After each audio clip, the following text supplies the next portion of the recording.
Donc, j'accueille aujourd'hui Sandra Nicolas qui habite en Belgique, qui fait le métier d'organisatrice d'intérieur et puis qui a également donc des enfants, qui a un parcours parce que c'est une nouvelle activité. Donc, Sandra, dis-nous un petit peu d'où tu viens et puis qu'est-ce que tu proposes aujourd'hui? Donc moi je viens, je viens du sud de la Belgique, hein, donc voilà. Bonjour à la France et bonjour au reste du monde qui nous écoutera aujourd'hui. Oui, comme tu disais, moi je suis une maman de deux jeunes ados maintenant. Hein. Ils ont déjà Ouais, 12 et 14 ans. super. Et voilà, c'est des nouveaux défis qui arrivent. Hein, je m'en rends compte parce que quand la première a commencé un petit peu sa petite crise d'ado, je dis qu'est-ce que ça va être quand les deux vont commencer. Mais là, je suis en plein dedans. Là, les deux ont leur petite crise Les d'ado. deux à la fois. Voilà, des nouveaux défis, Ouais. des nouveaux défis là. Et moi, j'ai un parcours de vie assez traditionnel. Hein, donc voilà, à peine sortie de l'école, moi j'ai travaillé très vite. Donc je suis assistante de direction. Ouais. Et j'ai travaillé donc il faut savoir que j'habite donc comme je disais dans le sud de la Belgique, j'habite à la frontière grand-ducale, hein, donc Grand-Duché de Luxembourg qui est un paradis fiscal au niveau bancaire. Évidemment, tous ceux qui habitent ici à la frontière traversent la frontière pour aller travailler là-bas. Donc c'est ce que j'ai fait dès ma sortie de l'école. Et donc j'ai travaillé dans un grand groupe bancaire qui est devenu très vite multinational. Et avec tous ces défis, ces enjeux, ces joies, ces frustrations. Et j'ai mené donc une vie très traditionnelle de jongler à 200 à l'heure entre la vie familiale et la vie professionnelle. Donc Ouais. j'avais les heures d'embouteillage le matin, donc j'avais 3 heures de route par jour. Ouais. Je partais très tôt le matin pour essayer d'éviter au maximum ces embouteillages. Voilà, je faisais ma journée, je rentrais et hop, je commençais ma deuxième vie de maman. Donc voilà, Ouais. donc j'ai vécu pendant 18 ans, donc un peu à ce rythme-là effréné. Ouais. Et comment tu le vivais à ce moment-là? Tu ressentais quoi? C'était normal pour toi, quelque part, ou tu sentais déjà que c'était pas quelque chose qui pouvait durer longtemps? Au début, je l'ai vécu très normalement. Je me suis pas posé de questions. J'ai Ouais. avancé vraiment dans ma vie. Donc voilà, j'ai cheminé donc dans mon parcours professionnel et puis j'ai construit ma maison, j'ai eu ma première fille, puis ma deuxième. J'ai travaillé à temps partiel, donc je travaillais 4 jours par semaine en me disant ça va équilibrer un petit peu ma vie privée, ma vie professionnelle. Et j'ai avancé en fait. Je me suis pas vraiment Ouais. beaucoup posé de questions, mais il y a eu des petits signaux d'alarme petit à petit, enfin voilà, tout doucement. C'était souvent la réflexion qui me revenait le plus souvent, c'est le temps passe vite. Le temps passe vite, le week-end s'est passé vite, la semaine est passée vite, les anniversaires arrivent très vite. Et c'était un petit peu des petits signaux d'alarme qui m'ont jalonné ces années, Mhm. avec toujours cette impression de ne jamais profiter assez des moments familiaux, des moments à la maison, et de s'épuiser au travail en fait. Ouais. Et alors je mettais toujours en place des nouvelles actions en me disant des nouveaux systèmes d'organisation, de, pour toujours en me disant même il faut que je m'organise toujours au mieux, que je sois la plus efficace pour justement bien jongler entre les deux. Ouais. Et, et en fait, je voulais être gagnante sur tous les tableaux. En fait, je voulais être Mhm. gagnante au travail, je voulais être gagnante à la maison, je voulais être gagnante dans ma vie sociale, dans ma vie, dans les loisirs. Donc voilà, c'est un peu cette vie à 100 à l'heure. Et jusqu'à ce que tout douce, où je me suis pris un peu, on va dire, un petit mur quand même, hein, qui m'a vraiment fait réaliser qu'il fallait un peu revoir cette vie. Ouais. Ouais, c'est vraiment la course où comment je peux faire plus? C'est-à-dire Oui, qu'on va essayer de trouver en se disant, sûrement que je suis pas assez organisée, sûrement qu'il me manque quelque chose. Donc, qu'est-ce que je peux ajouter pour réussir à faire plus, pour réussir à être au top dans tous ouais, les domaines de vie? C'est vraiment le mythe de la superwoman dont j'ai parlé en exactement. plus ouais, j'en parlais dans mon webinaire de mercredi soir. C'est vraiment ça, le mythe de la Ouais, superwoman. Donc, tout réussir à faire, tout en même temps et tout à un niveau 100% top en fait. Et voilà, qu'est-ce que je vais exactement. pouvoir ajouter? Donc on va chercher les outils, on va chercher les stratégies pour réussir à tout faire. Et voilà, ce que tu es en train de nous dire, c'est que à un moment donné il y avait un mur. Moi, je l'ai vécu aussi, ça, c'est qu'au bout du compte, en fait, il y a un mur, il y a l'épuisement qui se met en place. Ouais. Je voulais revenir à quelque chose que tu as dit, que tu avais pris un temps partiel, justement aussi Ouais. pour arriver à mieux équilibrer tout ça. Le temps partiel aussi. Fausse ou bonne idée? Alors, les deux. Ouais. Alors, les deux. C'est une très bonne idée, vraiment, je pense, pour vraiment équilibrer ces deux vies. Mais il faut pas les en rajouter. Et moi, c'est ce Ouais. que j'ai fait. C'est que je me disais, ouais, maintenant, j'ai une journée par semaine. Et en fait, je la remplissais Ah ouais, encore c'est ça. plus. Ouais. Donc, voilà. Donc, les temps partiels sont vraiment bien, mais il faut vraiment se dire, oui, mais stop, quoi. Et bien Ouais. réfléchir à comment on va occuper ce temps. Et ce temps, on peut l'utiliser à ne rien faire. Mais moi, ces journées-là, je les vivais à 300 à l'heure, à la limite, parce que je me dis, ouais, c'est du temps à la maison, c'est du temps avec les enfants, je vais pouvoir faire ci, faire là. Et finalement, ce que je faisais, c'était juste rattraper, enfin, une illusion d'essayer de rattraper le temps perdu que je ne, parce que finalement, je travaillais plus les 4 autres journées au bureau. Oui, Parce que je me aussi. disais, comme j'ai une journée de libre, ben, je peux me permettre une heure supplémentaire pour achever un projet, pour terminer ça. Mais finalement, je rentrais encore plus tard, donc je prenais encore du retard sur les enfants, sur les tâches ménagères, etc. Et j'utilisais cette journée à rattraper tout ce temps que voilà. Donc, Ouais. le temps partiel est une bonne idée, mais il faut l'utiliser à bon escient. Ouais, c'est ça. Il faut vraiment se poser la question de ce qu'on veut en faire, de comment on veut le consacrer. Et parce que sinon, on va le vivre comme si on avait des heures en moins au travail Ouais. et des heures en plus à la maison. Donc ça, effectivement, c'est bien, mais pourquoi en faire? Si c'est pour faire encore plus de corvées, encore plus de tâches, on risque de pas être satisfaite et de se dire, mais j'ai l'impression d'être encore plus fatiguée, encore plus dépassée, alors que je suis censée avoir plus de temps. Voilà, essayer de cumuler. Alors du coup, je cumulais les frustrations parce que je me mettais donc d'autres objectifs personnels à ce moment-là. Je me mettais quand même des objectifs personnels, mais c'était encore plus un objectif à atteindre, encore plus d'objectifs à Mm. atteindre. Donc je cumulais et mes frustrations professionnelles et les frustrations personnelles. Ouais, d'accord. Mhm. Donc ça a duré plusieurs mois, plusieurs années. Oui, hein, donc ben, écoute, mon aînée, elle a 14 ans et j'ai démissionné il y a 5 ans. Donc voilà, on peut Ouais. dire pendant une petite dizaine d'années. J'ai comme parce que les années avant les enfants, ça allait encore. Voilà, on avait notre vie de couple, on a construit notre maison. Alors effectivement, on avait une vie bien occupée, mais voilà, il n'y avait pas les enfants Mm. qui étaient là, donc on a plus de temps quand même pour vivre nos projets de l'époque. Donc on va dire oui, entre la naissance de ma première et puis 10 ans, pendant 10 ans, ouais, ça a été un peu cette course effrénée. Ouais, ouais. Mm. Et après, du coup, un point de rupture, un peu, tu parlais d'arriver dans un Ouais, mur. le point de Là, c'est la rupture a prise de été conscience. ouais, la prise de conscience. Alors j'ai pas fait de burn-out, on va dire j'ai plutôt fait un épuisement Ouais. euh, qui s'est traduit par en fait on va dire une bonne année. En fait, l'année avant que je ne prenne mon mur, ça a été une année où je m'épanouissais énormément au niveau professionnel. Hein. J'avais fait un changement de service et j'adorais ce que je faisais. Ouais. Mais je me suis retrouvée confrontée donc, à un épisode de harcèlement moral qui était combiné avec ma cadette qui, à l'époque, faisait des angoisses nocturnes. Mais à tel point qu'elle ne dormait plus la nuit et nous non plus. Et j'ai vécu ça pendant 1 an. Donc, je n'ai pas Mm. dormi. J'ai affronté mon harcèlement moral et j'ai affronté j'essayais d'apaiser les angoisses de ma fille. J'essayais de trouver d'où ça venait. Et donc voilà, je mettais 1000 moyens de nouveau en œuvre pour essayer de régler tout ça. Et finalement, ben, je me pose toujours la question, quel événement a provoqué lequel? Ça, c'est une Ouais. réponse que je n'ai pas encore. Mais D'accord. j'ai vécu pendant une année, vraiment, là, c'était du pilotage automatique avec beaucoup de souffrance, énormément. Mm. Et il y a eu un jour, c'était une semaine avant de partir au sport d'hiver où je me disais, ah waouh, je vais aller me ressourcer, ça va être bien, je pars en vacances. Parce que finalement, je cabotais un peu de vacances en vacances, de congé en Mm. congé, de week-end en week-end en me disant, ça va me ressourcer. Et là, ça a été un de mes jours de congé où voilà, j'ai littéralement pété un plomb, où je me suis effondrée. Et là, j'ai quand même une prise de conscience. Je dis, mais non, mais c'est pas possible. Là, plus rien ne va. Mm.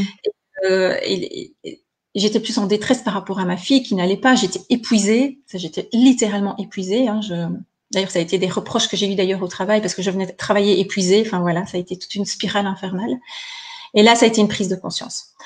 J'ai pris quelques jours d'absence à mon travail, juste avant ma semaine de congé. Et là, je me suis dit, je ne retournerai pas au travail dans ces conditions-là. Donc là, le déclic s'est fait. Enfin, en tout cas, la machine a été enclenchée pour un changement, en tout cas, à ce moment-là. Ouais. Oui, c'est ça. C'est vraiment malheureusement, là, d'arriver à un point tel que la seule solution, c'était de prendre du recul, de s'absenter du coup du travail. Donc, on souhaite à personne d'arriver jusqu'à ce point de rupture. Ça me parle beaucoup ce que tu me partages, Sandra, parce que moi, j'ai vécu ça aussi. C'est-à-dire que j'ai eu besoin d'aller à la rupture pour comprendre qu'il y a quelque chose qui tournait pas rond dans mon quotidien et que oui, ça tenait, ça passait, mais avec tellement d'efforts, tellement de force et tellement de frustration derrière quand même, parce que on est frustré. Et puis, j'ai l'impression que comme moi, tu aimes bien que les choses soient bien faites aussi. Donc, en plus, quand on est épuisé, on n'est pas à son top au boulot, on n'est pas concentré comme on voudrait, donc on s'en veut aussi de pas réussir. Mais en même temps, plus on essaye de bien faire et plus on s'épuise. Donc, c'est vraiment une spirale comme ça, vicieuse, quoi, qui se met en place. Et dans ces interviews, justement, c'est aussi merci de nous partager comme ça, parce que c'est montrer que finalement, quand on s'oublie comme ça pendant des années, à un moment donné, il va y avoir quelque chose, le corps, un événement d'extérieur qui va venir vous dire stop. Et si vous faites pas le stop vous-même avant, parce que peut-être vous y arrivez pas à prendre cette prise de recul, et il faut pas avoir de culpabilité par rapport à ça, c'est l'extérieur qui va vous dire stop. Et là, ça peut être très violent. Voilà. Et moi, mon extérieur à moi, ça a été ma fille, en fait. Et j'ai pas vu les signaux arriver. On gérait ça tant bien que mal. Et mais en fait, elle me reflétait juste mon mal-être et ce qui n'allait pas. Et elle le manifestait à sa manière. Et ça, c'est encore une culpabilité que je gère encore maintenant, de me dire, mais c'est elle qui en a souffert, moi aussi, nous aussi.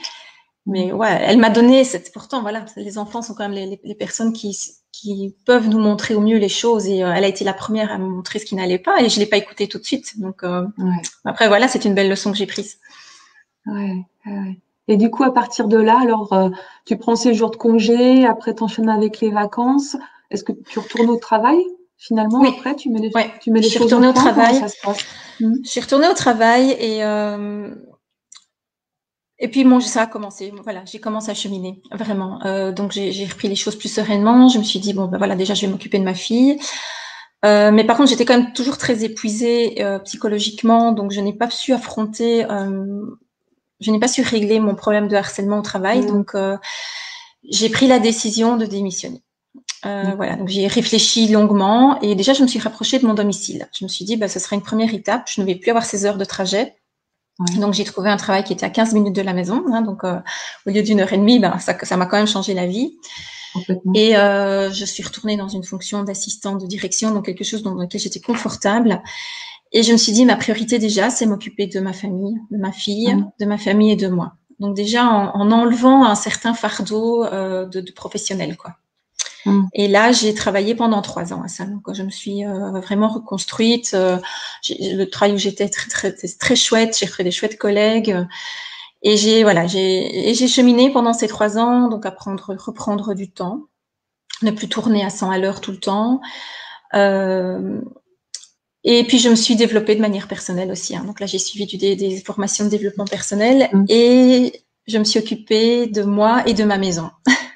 Alors, c'est peut-être amusant à le dire, mais moi, m'occuper de ma maison, donc l'organiser, la désencombrer, etc., a été un moyen, en tout cas, qui m'a aidée à y voir plus clair. Il n'y a pas eu que celui-là, mais en tout cas, ça a été à ce moment-là un outil que j'ai utilisé parce que je ne voulais plus être esclave de ma maison que j'avais. Pendant toutes ces années, j'ai géré tout correctement, c'était bien organisé à la maison, mais quand même, il y a beaucoup de choses qui ne fonctionnaient pas, qui me faisaient perdre énormément de temps. Et déjà, je voulais me libérer de cette charge mentale-là. Donc, que je voulais plus que la maison soit pesante au niveau de son organisation. Et voilà. Et donc, ça a été le premier point que j'ai mis. Et puis après, j'ai fait aussi du développement personnel et j'étais à la recherche de moi, meilleure connaissance de moi-même, quels étaient mes modes de fonctionnement, mes talents, mes moteurs, mes valeurs. Donc voilà, j'ai mis ça en parallèle. Ouais. C'est vraiment intéressant justement comme approche. On parle beaucoup de prendre soin de soi, bien sûr. C'est quand on s'est épuisé, quand on est dans la charge mentale comme ça, c'est qu'on a beaucoup fait passer les autres, le travail et tout ça avant soi. Donc c'est important tout simplement de dormir, de comprendre de quoi j'ai envie Ouais, finalement. Et puis tu le dis, ce qu'on vit, ça se répercute dans l'extérieur aussi. Donc, ouais, tu avais ce mal-être et finalement, c'est ta fille qui s'est quelque part imbibée de ça, qui a reflété finalement à l'extérieur ton mal-être. Et puis, il y avait aussi ta maison, parce que notre maison, c'est aussi un prolongement de nous. Et souvent, ouais. quand la maison est en bazar, quand la maison est pas est en désordre, ça reflète aussi ce qu'on vit à l'intérieur. Euh, Ouais.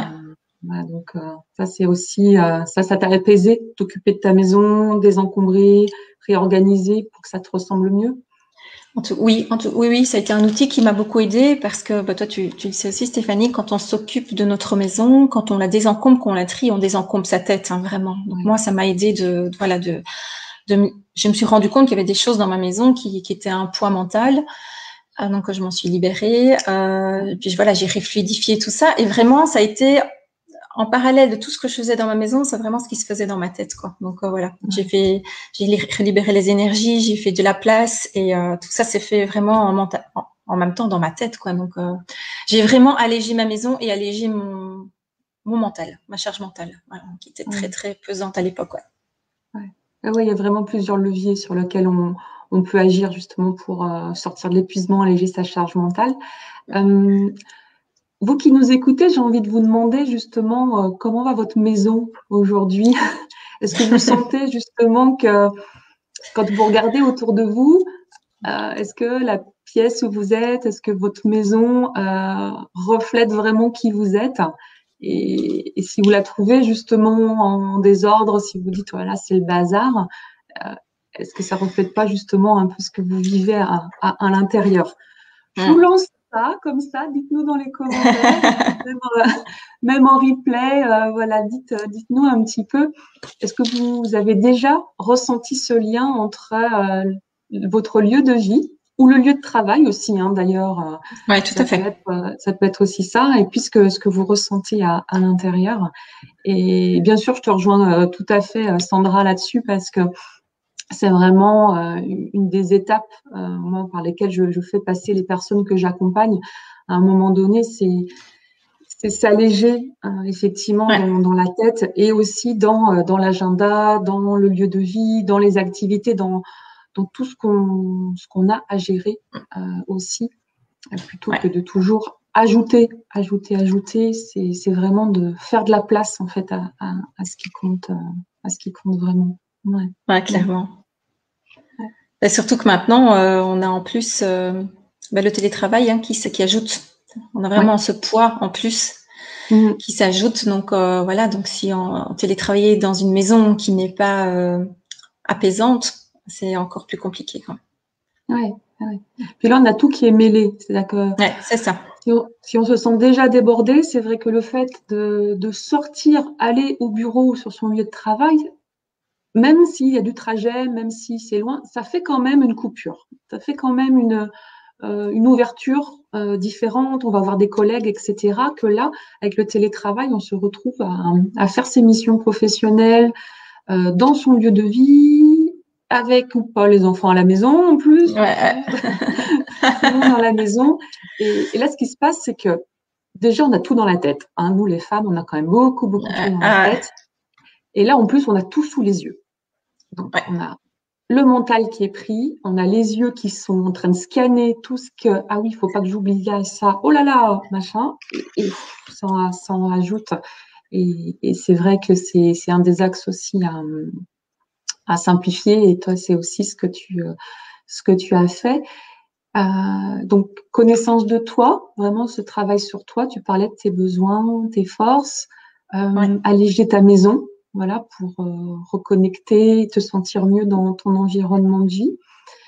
Euh, Depuis donc cette étape-là, d'autres changements? Tu parlais maintenant des enfants qui sont adolescentes. Comment tu vis ça?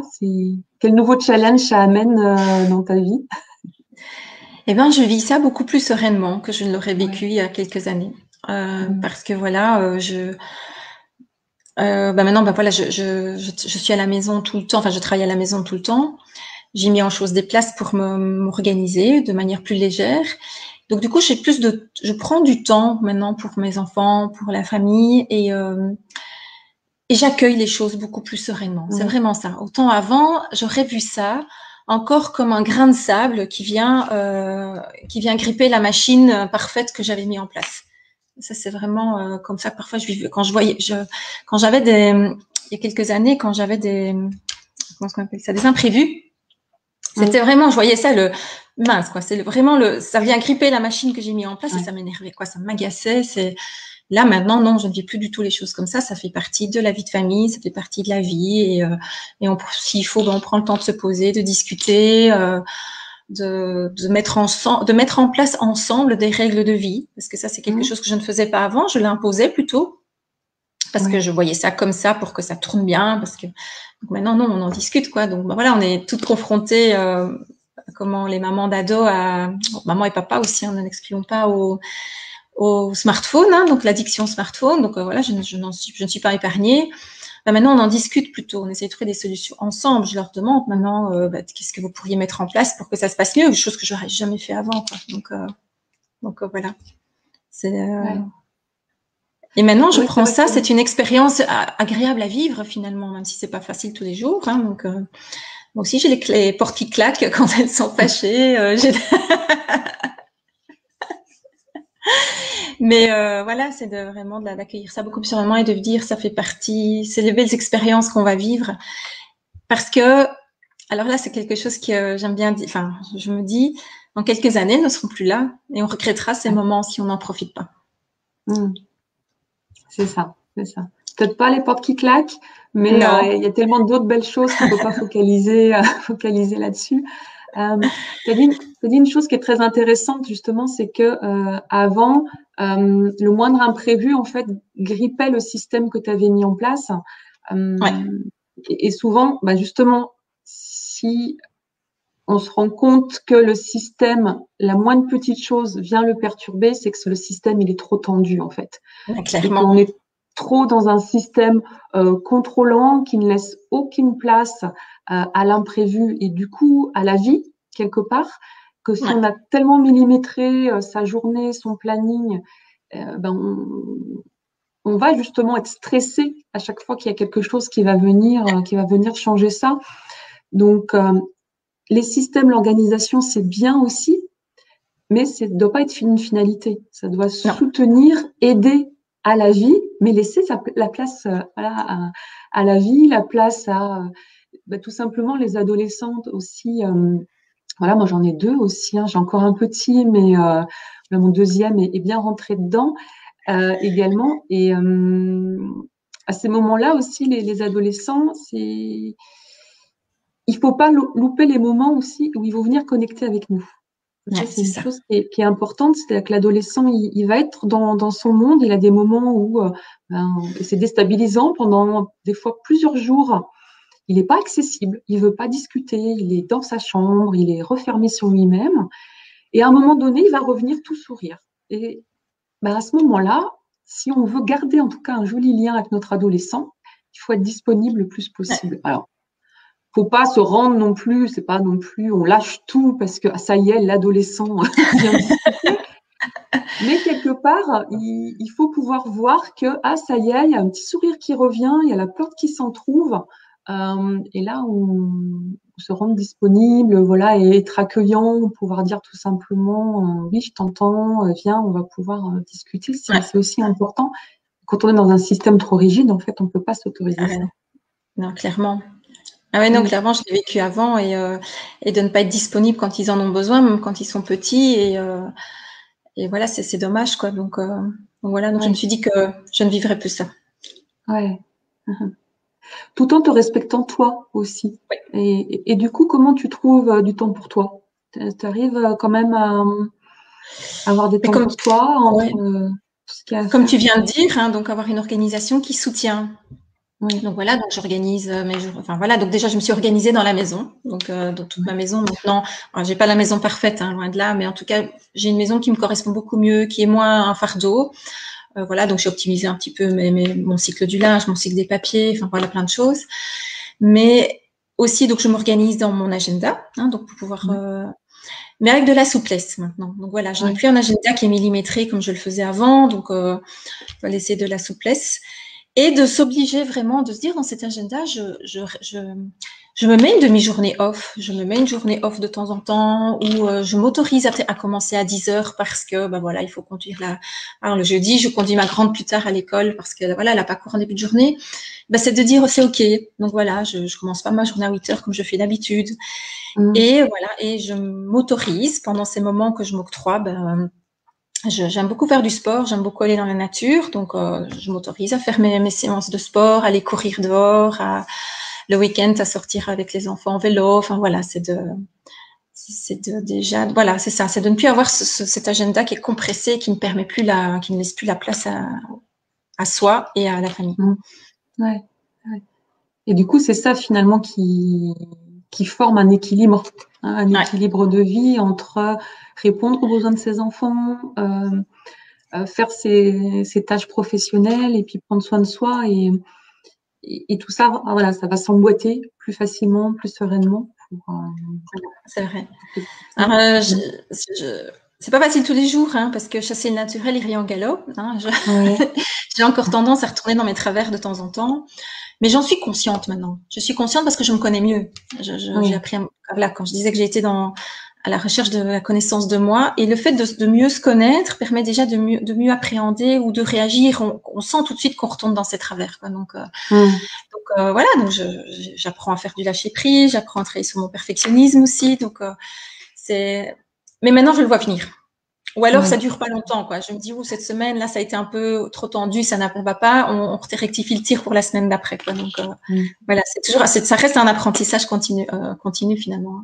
Mais maintenant, je vois plus les signaux. Je les vois arriver là maintenant. Je ne les ignore plus. Ouais, c'est vraiment important ça de dire déjà la perfection ça n'existe pas, et puis de se dire que on est toujours en progression. On est toujours en progression et que c'est pas parce qu'on a été épuisé, stressé pendant un moment que ça y est d'un coup on va trouver la formule idéale et que ça va aller bien pendant 10 ans. Voilà, c'est vraiment une progression où on fait un travail sur soi, on met des choses en place dans son environnement avec ses conjoints, avec son conjoint, son conjoint, ses enfants. Et puis il y a des choses qui fonctionnent pendant un moment et puis après on voit que ça commence un petit peu à bouger. Donc on va revenir dessus, on va rediscuter comme tu dis, on revoit les choses parce que les enfants ils bougent aussi, que toi tu bouges aussi et ce qui est bon à un moment donné, elle n'est pas forcément l'année suivante. Il y a des événements extérieurs, là, ce qu'on vit depuis une année aussi, qui vient bousculer là-dessus. Et que si on reste accroché en se disant ah non, ça allait tellement bien, non, je veux continuer comme ça, voilà, on se rigidifie à nouveau et c'est là qu'on risque de repartir dans la charge mentale et à nouveau dans des choses qui nous font pas du bien. Donc voilà, ça demande de se réajuster à chaque fois. Ouais, clairement, ouais, de s'adapter continuellement et d'être à l'écoute. C'est ça, d'être à l'écoute de ce qui se passe en nous, de ce qui se passe autour de nous. Et voilà, c'est important. Et puis sans culpabiliser, voilà, se dire, je disais, voilà, je vois que cette semaine, ça a été à nouveau tendu. Ok, comment je peux faire? Au lieu de se dire, allez, ça y est, je repars dans mes trucs, je suis nulle, c'est pas possible, je m'en sortirai jamais. Non, stop les jugements, quoi. Voilà, c'est ça. Oui, rester bienveillante avec soi-même, ça c'est important. Oui, tout à fait. Et c'est pas grave si cette semaine j'ai trop rempli mon agenda encore une fois. C'est juste quoi de se dire de le voir rapidement, c'est ça, d'être à l'écoute. Ah oui, non. Et puis on le sent bien, on le sent dans notre corps aussi maintenant. On sent un inconfort et finalement en fin de semaine quand on fait le bilan, on dit oh non ça n'a pas été. Donc j'ai pas envie de revivre ça. Donc c'est que avant je continuais mon pilotage automatique dans cet inconfort quoi. Que maintenant je m'écoute y a quelque chose qui n'a pas été, on rectifie. Et c'est un tout petit ajustement parfois. Il faut pas non plus. On ne se révolutionne pas tout le temps. Hein, c'est juste des petits ajustements ou d'écouter. Voilà, parfois il y a des réflexions des enfants qui viennent et qui fait ah oui. Mais en fait, si elle dit ça, c'est que voilà, il y a elle aussi, j'ai pas été peut-être à l'écoute cette semaine ou moins, c'est de rectifier ça en tout cas. Voilà. Ouais. Oui, comme tu dis, c'est pas forcément de tout bouleverser à chaque fois. Quand on parle de s'ajuster, de progresser, ça veut pas dire que chaque semaine on remet tout en question. C'est juste de se dire, OK, qu'est-ce qui marche pas, avec quoi je suis à l'aise, c'est quoi qui va coincer et comment je peux remettre de la légèreté là-dedans. Ouais, c'est ça, Et c'est quoi qui est important et c'est quoi finalement le plus essentiel, les petits moments de bonheur, au lieu de chercher à rattraper. Bon, mais il y a des choses qui n'ont pas été faites. Et alors, est-ce que c'est si grave? Voilà, exactement. Ouais. Comment je me sens? Ah, si quand même ça coince. Ok, si ça coince, alors comment je peux le faire? Est-ce que je vais pouvoir étaler sur le prochain jour? Est-ce que je me bloque là 2 heures et je le fais et je me sens mieux? Ou est-ce que finalement, bah non, je l'ai pas fait, puis en fait, bah, je le ferai pas. Et c'est ces petits choix aussi. Du coup, quand on dit laisser aller, c'est aussi accepter des fois que ça sera pas fait. Ça sera pas Voilà, et fait. c'est OK. C'est ça, c'est OK, complètement. Ouais. Si c'est OK à l'intérieur. Tout à fait. Ouais. Toujours s'écouter, en fait. Hein. C'est vraiment ça. Ouais. Je crois qu'on est notre meilleur indicateur. Ouais. Ouais, complètement. Et ça, c'est important. Mais on s'avance vers la fin de cette interview. Sandra, est-ce que du coup, il y a quelque chose que tu aurais envie d'ajouter ou quelque chose, toi, qui t'a aidé du coup dans ce parcours pour mieux apprendre à te connaître? Est-ce qu'il y a quelque chose que tu aurais envie de partager aux personnes qui nous écoutent?